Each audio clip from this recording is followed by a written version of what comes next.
হাঁড়ি নিয়েছি, এর মধ্যে কিছুটা সর্ষের তেল দিয়ে দিচ্ছি।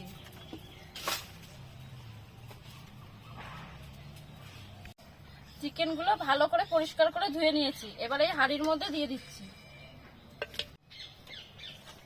আদা রসুন বাটা দিয়ে দিচ্ছি, কাঁচা লঙ্কা বাটা, কাশ্মীরি লঙ্কার গুঁড়ো,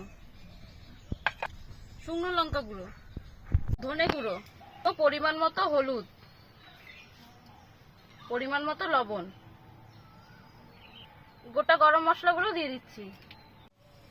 এবার দিচ্ছি কিছুটা কোচানো পেঁয়াজ, কেটে রাখা টমেটো গুলো দিয়ে দিচ্ছি। এবার দিচ্ছি টক দই,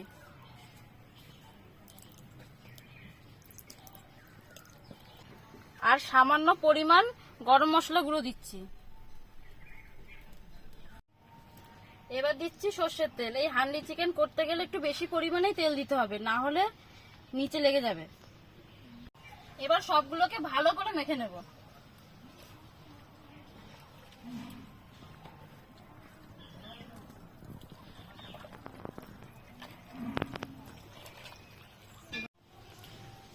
এবার এই মিডিয়াম সাইজ করে কেটে রাখা আলুগুলো উপরে সাজিয়ে দেব।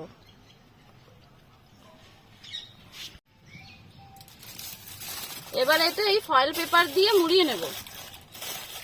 এবার এই ঢাকনিটা দিয়ে ঢেকে 1 ঘন্টার জন্য হালকা আঁচে রান্না করে নেব।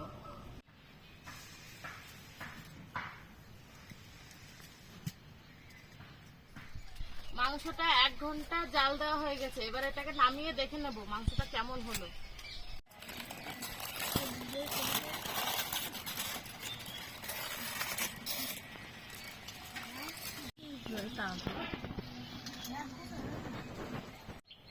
আমাদের হান্ডি চিকেন রেডি হয়ে গেছে, আর হান্ডি চিকেন থেকে খুব সুন্দর একটা সেন্ট বেরোচ্ছে। তোমরাও বাড়িতে এটা ঝটপট বানিয়ে ফেলো, আর আমাদের কমেন্টে জানিও যে কেমন লাগলো। আর আমাদের ভিডিওটি ভালো লাগলে আমাদের চ্যানেলটিকে সাবস্ক্রাইব করে আমাদের পাশে থাকবে।